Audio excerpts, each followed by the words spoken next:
De hoy abordaremos el realismo en la literatura, el cual pertenece al periodo del siglo XIX. Decir que pertenece al periodo del siglo XIX es algo subjetivo, dado que los periodos históricos tratan de hacer mención a grandes rasgos de las características que atañen a cada uno de los momentos en los que surge una obra o surgen una serie de obras.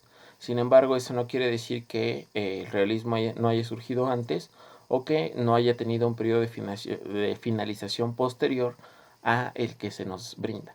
Ahora bien, el realismo, como algunos de ustedes ya lo observaron, trata de atender justamente a el comportamiento del hombre en estas sociedades que están cambiando. Si nosotros pensamos en el contexto del siglo XIX, empiezan a surgir los primeros o países demócratas o se empieza a manifestar un control de los países que han abierto sus fronteras y que han establecido un nuevo modelo económico que se da, que es el capitalismo, ¿no? En donde se dividen los burgueses de los proletarios. Esto, aunque para nosotros no sea muy importante o podamos decir qué relación tiene un periodo histórico o económico con el desarrollo de la literatura, pues como lo hemos visto en todos los periodos pasados, en los lugares en donde se desarrolla más, vamos a decirlo así, la industria en este caso, o los periodos donde se desarrollan más económicamente, es donde se va a desarrollar la cultura. En específico, si nosotros hablamos del siglo XIX, pues vemos que es el siglo en el que se empieza a formar como tal, sobre todo a finales, la República Alemana, donde los ingleses abren de una manera más drástica el Parlamento y la mayor parte de los países posterior a la Revolución Francesa empieza a tomar el modelo democrático como un elemento primigenio. También es el siglo donde surge el positivismo.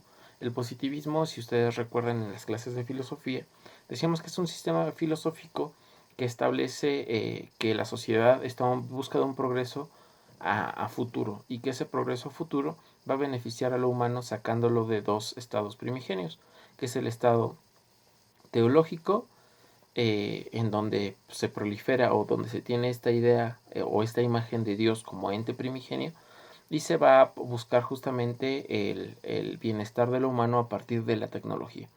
Entonces se va a desarrollar las ciencias sociales y en específico van a surgir las ciencias naturales. Es hasta ese siglo donde surge la física y la química como ciencias relevantes. En específico la química, ¿no? Con la Voltaire. Ahora bien, la definición y el origen del realismo. Si nosotros tuviéramos que hablar de tendríamos que decir que, a diferencia del romanticismo, no solamente va a velar por la pasión, ni, a diferencia del neoclasicismo, se va a remitir solamente a los elementos racionales, sino que va a jugar con ambos. El realismo va a surgir en el siglo XIX y los máximos representantes, al menos en el contexto europeo, va a ser Balzac y Flaubert. Flaubert escribe una serie de fábulas y Balzac va a escribir una serie de novelas cuya función es tratar de ilustrar a las personas que viven en su contexto. En este periodo, vamos a decirlo literariamente hablando, el modelo literario que se va a reproducir más va a pertenecer al género narrativo y en este caso va a ser la novela, justamente porque trata de hacer alusión a los tres contextos fundamentales, ¿no? Uno, la sociedad. Dos, el aspecto psicológico que mezcla la parte racional y la parte irracional. Y tres, el elemento económico, porque es algo que empieza a ser importante en el mundo, ¿no? Ya no basta solamente con que tú sepas hacer algo, sino con que tu fuerza de trabajo se rentabilice para que tú puedas ser contratado o no bajo, un empleo en una fábrica, ¿no? Que es sobre todo en el contexto el elemento que va a predominar sobre la mayoría de las personas. Ahora bien, ¿qué van a hacer los autores realistas? Pues justamente van a tratar de atender a esta sociedad en donde existe un desfase, ¿no? Entre las clases económicas ricas que pueden pagar cantidades exorbitantes para que puedan traerles joyas a sociedad, a la parte del proletariado, en donde los hijos de los obreros se mueren de hambre justamente en función de que sus padres pueden llegar a tener trabajo o pueden llegar a no tenerlo, ¿no? Entonces el método más utilizado es la observación directa por parte de estos autores. Estos autores se tenían que disfrazar de obreros para poder ver en su contexto cómo se desarrollaba y poder reproducirlo de la manera más real posible, de ahí su nombre, ¿no? Aun cuando el autor pudiera llegar a disfrazarse, en realidad su actitud va a ser impersonal. ¿A qué me refiero con esto? Que el autor se va a disfrazar de un obrero, pero no va a entrar a una fábrica a trabajar con los obreros. Eso lo vamos a ver un poco más en el naturalismo.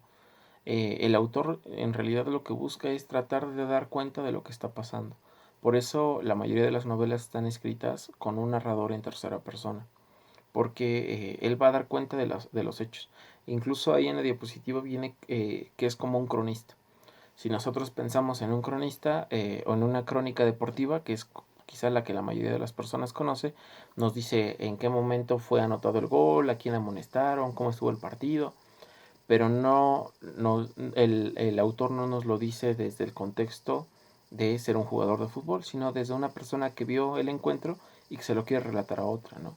Es como cuando llega una amiga y te platica algo que le ocurrió y de repente tú quieres llegar a contárselo a otra amiga o a otro amigo o incluso a tus papás, pues obviamente no se los vas a contar de una forma directa, ¿no? Incluso puede ser que metas alguna que otra mentira en función de que la historia suene más interesante.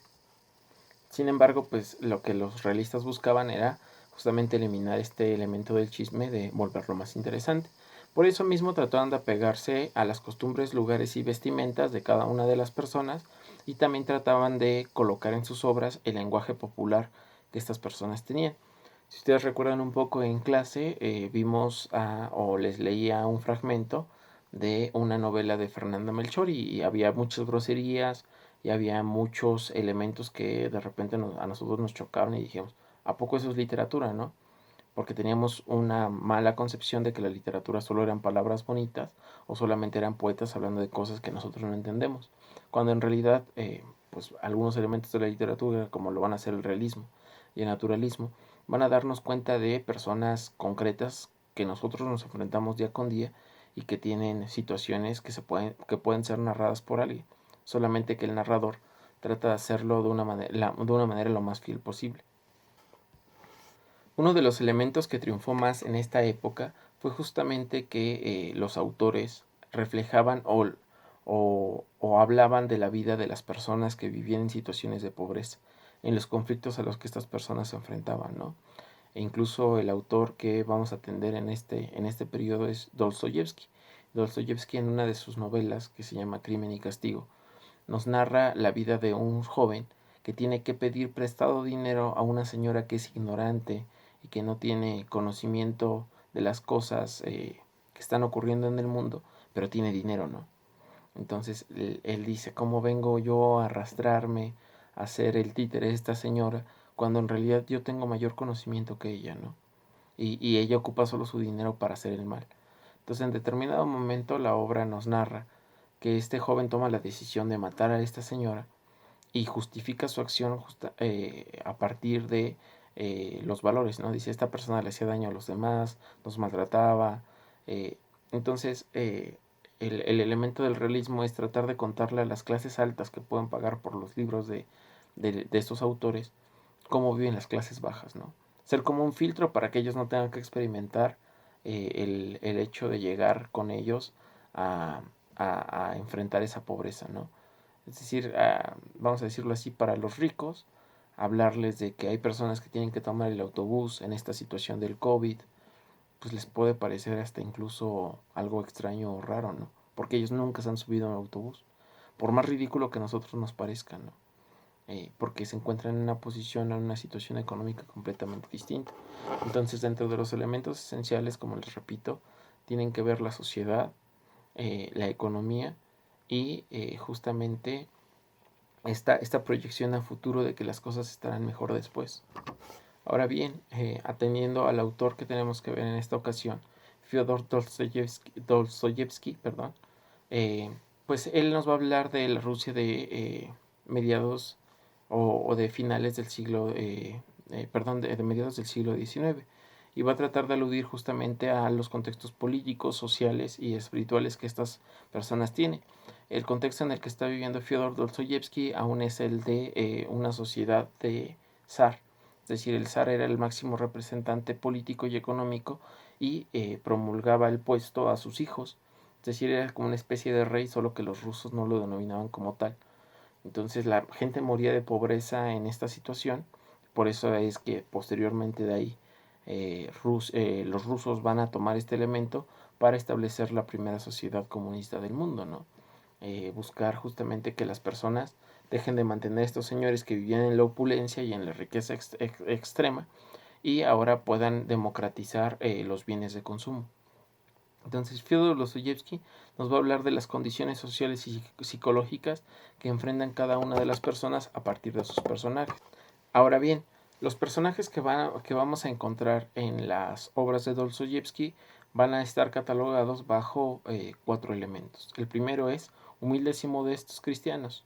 Y aquí nos va a dar 3 ejemplos. Igual y para ustedes ahorita no significa mucho en función de que no han leído las obras, pero es el príncipe Mirskin, Sonia Mamerladova y Arioshka Karamazov, que son personas que tratan de siempre hacer lo correcto, lo que está de acuerdo con las costumbres. Están los nihilistas y autodestructivos. La palabra nihilista quiere decir que no cree en nada, ¿no? Nihil o nihil quiere decir nada. Y nihilista es justamente una persona que no cree en nada, para la cual los valores que acabamos de decir no significan nada. Que en este caso son Bidrishov, Sherdisov y Shabrokin y Maskoliev, ¿no? Son personajes, insisto, que pertenecen a las novelas de Dostoyevsky y que van a ser o que van a dar cuenta justo de esta falta de valores que incluso en nuestro contexto constantemente se hace alusión. Otros personajes, y estos en lo personal son para mí los más interesantes, son los cínicos y libertinos, que es Fyodor Karamazov y el príncipe Kaskrov. Estos personajes constantemente se están burlando tanto de los que son nihilistas y no creen en nada, como de los que tienen valores cristianos. Y su mayor característica es que son personajes con los que nos podemos llegar a identificar más, justamente en función de que no viven en la idealización de los extremos, ni piensan que las cosas están bien por sus costumbres, ni piensan que la única manera de derrotar estas costumbres es yéndose al extremo de no creer en nada, ¿no? Y la última son los intelectuales y rebeldes, que es Raskolnikov, que es este personaje del que les hablaba hace un momento, que mata a la anciana en función de que él cree que es justo, y Iván Karamazov. Estos personajes son regularmente los que se encuentran en mayor conflicto en la obra, y constantemente nosotros, cuando leemos, por ejemplo, Los hermanos Karamazov o Crimen y Castigo, son los personajes por los que podemos llegar a sentir cierta lástima o cierta empatía, pero que, bueno, hablo de mi experiencia personal, pero que en realidad pues nos damos cuenta que son muy cristianos porque tratan de justificar sus acciones a partir de el bien común, ¿no? Yo maté a esa señora y ahora ayudé a otras personas que también le debían dinero, por lo tanto todos ganamos. Y es como un sí, pero solamente creo que estás ajustando tus comportamientos egoístas y los quieres solidarizar en función de que no ser juzgado. Y justamente de lo que nos va a dar cuenta este periodo del realismo es que las personas somos impredecibles, ¿no? No sabemos cómo nos vamos a comportar ante determinada situación, y el análisis de estas situaciones psicológico es muy interesante. Si tienen alguna duda sobre este periodo, pueden buscar mayor información en otros canales de YouTube, pueden buscar información en Wikipedia o en diferentes páginas que nos doten de herramientas culturales, o directamente en el grupo. Espero que esto les haya ayudado un poco más o haya sido más ilustrativo. Repito nuevamente, las ilustraciones y las pinturas que vienen en las diapositivas, me gustaría mucho que las revisaran bajo un parámetro cultural. No tienen una relación directa, en realidad sí tienen una relación directa, pero al menos dentro de la materia de las preguntas del examen no tienen una relación directa, pero si nosotros las visualizamos y vemos como la información a la que tratan de hacer alusión, pues tienen una relación directa. Espero que les vayan quedando un poco más claros los temas, y también que revisen muy bien su material para que pues puedan aprender o al menos tengan las competencias para pasar el examen. Recuerden que los extraño mucho y espero que estén muy bien. Les mando un abrazo a Susana a distancia.